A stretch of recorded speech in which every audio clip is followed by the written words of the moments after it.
Tere, kallid molekulivaatajad! Täna oleme külla tulnud Osvaldile, kes uurib lima. Tulge minuga kaasa ja läheme vaatame, mida ta vahepeal teada on saanud.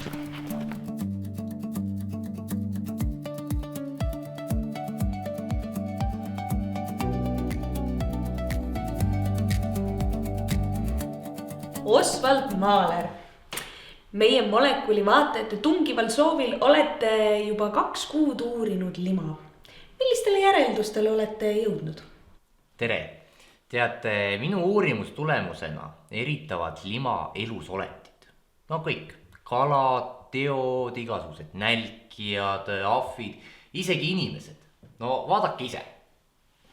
Näiteks siin on suurepärane näide, kuidas lima tuleb inimesest välja. Ja seda oleme nüüd tükk aega uurinud ja täiesti hämmastav selles mõttes, et mina isiklikult varem ei teadnud. Ja teate, teise asjana me saime teada, et lima kleepub.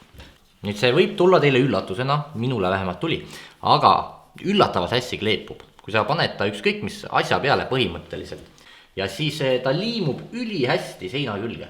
Et üllatavalt multifunktsionaalne materjal ja üks murrangulisumaid avastusi, mis me siin teinud oleme.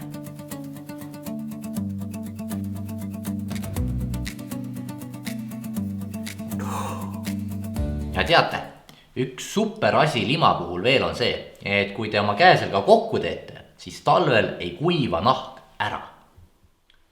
Tead, ma teen meile väike... ei juhtunudki midagi. See kaitseb isegi vigastuste eest. See on nõnda multifunktsionaalne aine. Ja siin katakombides me tegimegi lima eritajate peal erinevaid katseid. Üsna edukad olid, peaks main... Oi!